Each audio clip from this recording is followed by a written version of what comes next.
নমস্কাৰ আৰু এটি নতুন ভিডিঅ'লৈ আপোনালোকৰ মাজত আহিছোঁ। আজি বনাম আমি কোমোৰা সৈতে হাঁহৰ মাংস। এনেকুৱা নতুন নতুন ভিডিঅ' পাব বিচাৰিলে আমাৰ চেনেলটো সাবস্ক্ৰাইব কৰি দিব আৰু বেল বটনটো ক্লিক কৰিব নেপাহৰিব। হাঁহৰ মাংসৰ কাৰণে এইখিনি মছলা লৈছোঁ আমি। আদা নহৰু পেষ্ট কৰি লৈছোঁ।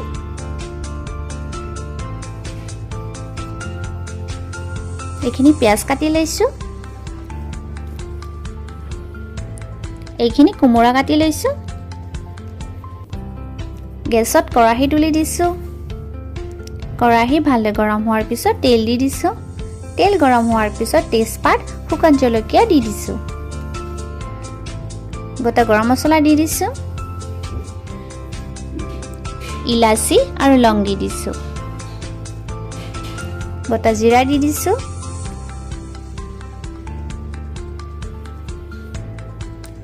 অলপ কালাৰ চেঞ্জ হোৱাৰ পিছত কাটি থোৱা পিয়াজখিনি দি দিছোঁ।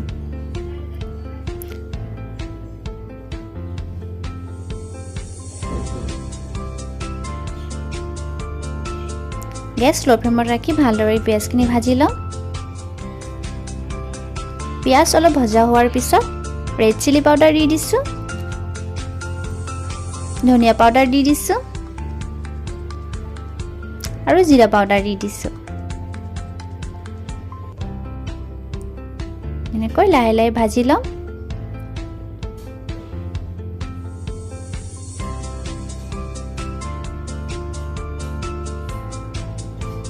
আমি হালধি ইয়াতে দিয়া নাই, হালধি পিছত দিম।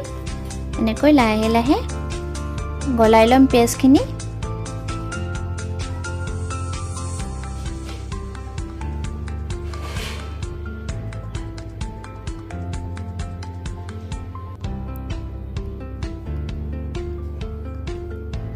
অলপ পানী দি দিম। পানীখিনি মছলা ভজাৰ কাৰণে দিছোঁ।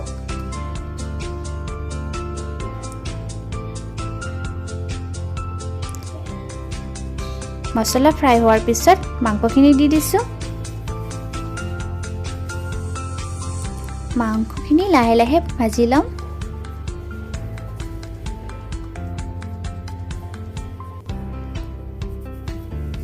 আৰু কাটি থোৱা কোমোৰাখিনি দি দিছোঁ।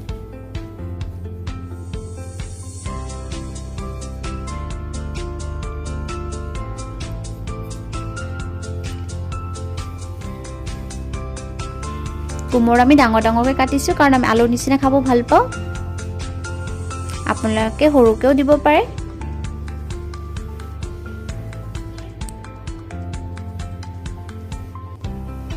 ঢাকনি দি দিছোঁ। লাহে লাহে লৰাই দিছোঁ। মাংসৰ পৰা পানী ওলাইছে, আমি পানী দিয়া নাই এতিয়ালৈকে। ভালদৰে লাহে লাহে ভাজি লওঁ। কোমোৰা বইল হৈ গৈছে।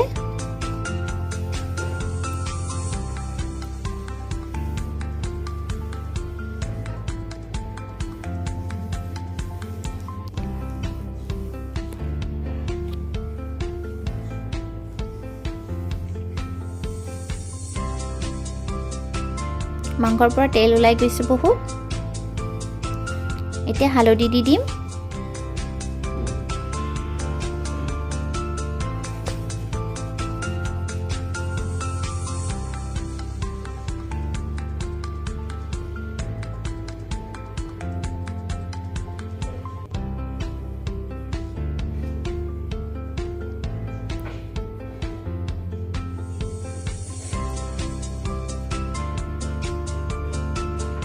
ভালদৰে ভাজি লৈছোঁ। এতিয়া ঝোলৰ পানী দি দিম।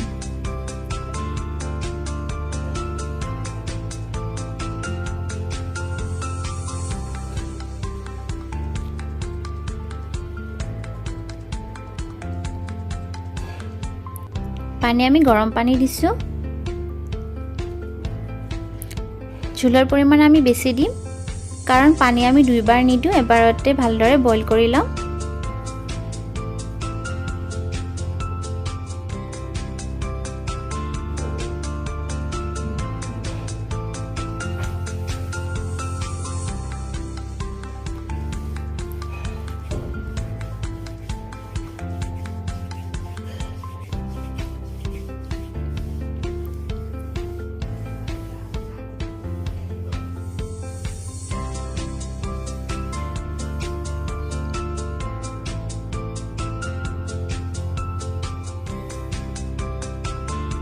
আমাৰ পানী হৈ গৈছে ভালদৰে জাল হ'ব দিছোঁ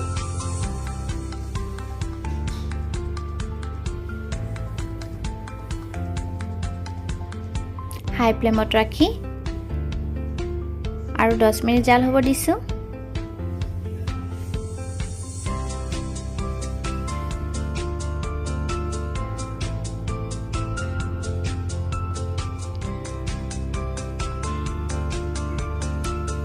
গৰম মছলা দি দিছোঁ এয়া আমাৰ কালাৰ আহি গৈছে আমাৰ হাঁহৰ মাংস ৰেডি ভাল লাগিলে লাইক আৰু শেয়াৰ কৰি দিব কেনেকুৱা লাগিছে কমেন্ট কৰি জনাব